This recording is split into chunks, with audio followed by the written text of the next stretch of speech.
Bonjour professeur Copeau, merci beaucoup de nous accorder cette interview pour la filière Marie. Donc cette année à l'ASH 2024 à San Diego, est-ce qu'il y a des communications importantes à retenir dans le domaine des microangiopathies thrombotiques? Oui, effectivement, il y a 3 communications intéressantes dans le domaine du PTT en particulier. Donc la première, c'est celle qui met à jour l'expérience française dans l'utilisation de l'obinutuzumab dans le PTT auto-immun chez les patients qui sont résistants ou intolérants au rituximab.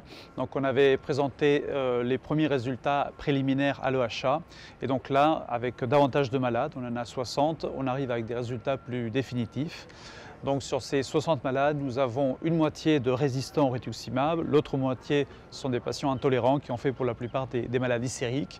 Et en fait, ces malades ont reçu en médiane 3 perfusions d'obinutuzumab, alors qu'ils avaient reçu pas mal de traitements immunosuppresseurs au préalable pas très efficaces. Et ce qu'on observe, c'est 85% de réponse globale chez ces patients, dont 72% de réponse complète. Et il y a 15% de malades qui ne répondent pas à l'obinutuzumab. Alors ceux qui répondent pendant une durée moyenne de 3 ans avant le prochain traitement. Et à 1 an de l'obinutuzumab, on a observé une rechute clinique et 2 rechutes ADAMS-13 seulement, qui ont nécessité un retraitement des patients pour éviter les rechutes cliniques. En termes d'effets secondaires, le traitement a été dans l'ensemble bien toléré avec quelques phénomènes d'hypersensibilité immédiate au moment de la perfusion. Et donc sur les patients résistants à l'obinutuzumab, il n'y a pas vraiment de facteur prédictif permettant d'anticiper cette résistance, mais ces patients résistants à l'obi étaient en général des patients qui avaient aussi résisté au rituximab.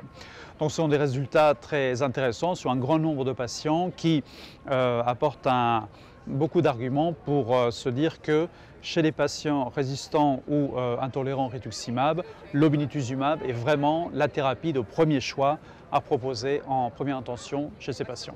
Deuxième communication, c'est les patients enfants atteints de PTT congénital qui ont été traités par la protéine ADAMS-13 recombinante. Et donc ça, c'est l'essai international PIVOT qui a été publié dans le New England en mai dernier. Et donc dans ce travail étaient rapportés les adolescents et les adultes. Et là, au congrès de l'ASH, on a eu le résultat pour les enfants, donc de moins de 12 ans. Et les résultats sont comparables à ce qu'on a observé chez les ados et les adultes, c'est-à-dire que sous ADAMS-13 recombinante, ces enfants ont une fréquence moindre d'événements de type thrombopénie ou élévation des LDH. Alors, il y en a moins qu'avec le traitement standard par perfusion de plasma, mais c'est quand même pas nul. Il y a quelques événements de thrombopénie et élévation de LDH chez les enfants parce qu'ils font souvent des infections et les infections jouent le rôle de facteur déclenchant pour ces événements. Mais il n'y a pas eu besoin d'adapter les doses et souvent la thrombopénie s'est corrigée très rapidement. Donc le message de ce travail, c'est de dire que chez les enfants, l'ADAMS-13 recombinante est tout aussi efficace que chez les ados et les adultes. Il n'y a pas besoin d'ajuster les doses. La tolérance, elle est excellente. Et donc, quels que soient les âges maintenant, on peut traiter ces patients atteints de PTT congénital par ADAMS-13 recombinante. Et le dernier travail, c'est un travail américain qui rapporte le rôle de la défavorisation sociale géographique chez les patients atteints de PTT auto-immun. Alors c'est important parce que la défavorisation sociale géographique, elle est un bon reflet de la défavorisation socio-économique et elle permet d'appréhender des problématiques comme l'emploi, le logement, le niveau d'éducation et les revenus. Et donc ça c'est intéressant parce qu'ils ont montré que chez les patients qui récupèrent, qui guérissent d'un épisode de PTT, ces patients sont fréquemment exposés à des événements cardiovasculaires comme les AVC ischémiques, les infarctus, les nécessités de réperméabilisation.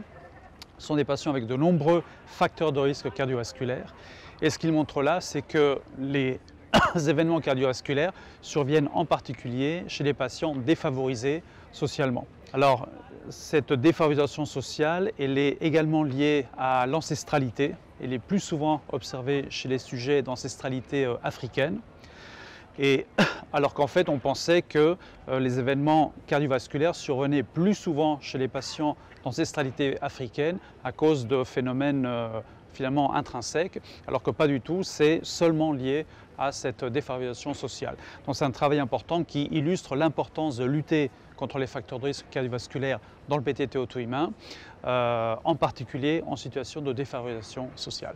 Très bien, effectivement, trois sujets très importants, très intéressants, avec des données importantes rapportées cette année, qui ouvrent peut-être des perspectives futures. Je pense notamment à l'obinutuzumab qui pourrait un jour avoir un rôle dès la première ligne dans le PTT.